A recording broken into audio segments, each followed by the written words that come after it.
बहुत बेशकीमती समय, बहुत अनमोल समय, स्पेशली जो हमारी एजुकेशन लाइफ है। ये एजुकेशन लाइफ हमारी बहुत कीमती है। धर्म और कर्म को साथ लेके कैसे चलें।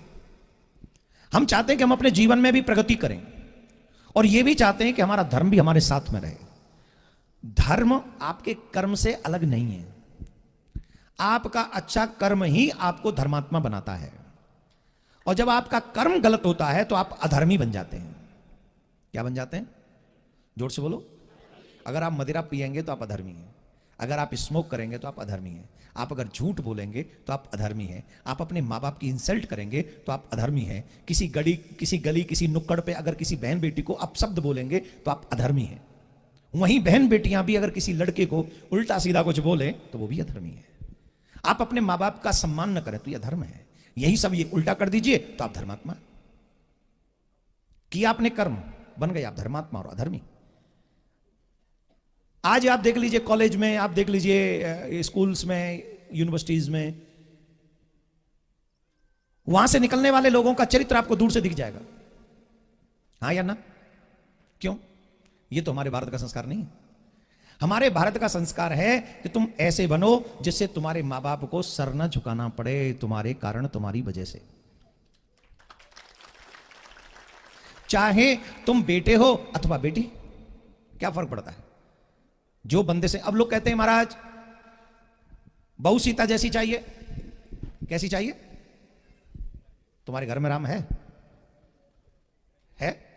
बोलो। फिर बहू कहां से मिलेगी सीता? वो राम बनाया किसने? नहीं। राम बनाने की जिम्मेदारी किसकी थी? वो जिम्मेदारी थी मां की, वो जिम्मेदारी थी पिता की। क्या वो हम मां बाप बन पाए? दशरथ बन पाए, कौशल्या बन पाए, जिससे राम पैदा हो?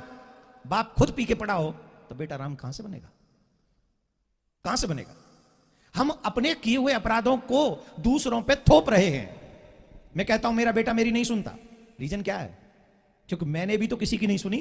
मेरे शास्त्रों ने कहा, मेरे पुराणों ने कहा, मेरे धर्माचार्यों ने कहा, मेरे माँ बाप ने कहा, मेरे दादी दादा ने कहा कि बेटा मदिरा पीना गलत है, बेटा गलत लोगों का संग करना गलत है, बेटा किसी की बहन बेटी को उल्टा सीधा बोलना गलत है। मैंने नहीं सुना। देख लीजिए आप, ये तो रीवा का मुझे ज्यादा पता नहीं। आप मेट्रो सिटियों में जाइए, एक भी बाइक ऐसी नहीं मिलेगी जिसके पीछे लड़की ना हो या लड़का ना हो। एक भी गाड़ी बिना लड़की बिना लड़के के नहीं होगी।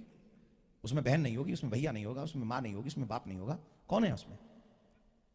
एक बाप ने अपनी बेटी को पढ़ने के लिए किसी मेट्रो सिटी में भेजा कि जा बेटी तू पढ़, अपने सपने पूरे कर और अपने बाप का सर ऊंचा कर।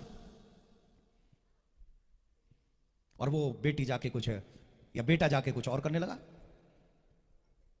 तो बताइए, क्या उस समय हमने पढ़ते समय, उस समय हमने फ्रेंडशिप करते समय अपने मां बाप की थोड़ी भी परवाह की? जवाब दीजिए। मैं उन पूछना चाहता हूं जो आप गर्लफ्रेंड बना के बड़े खुश होते हो। आजकल जिसे भी देखो, आई हैव गर्लफ्रेंड।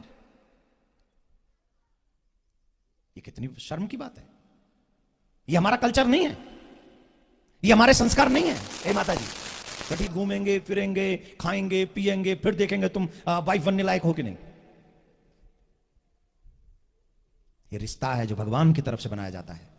हर बेटी को याद रखना चाहिए कि जब मेरे बाप ने मुझे यहां भेजा है पढ़ने, तो बाप ने सिर्फ मुझे नहीं भेजा, अपनी इज्जत को भेजा है,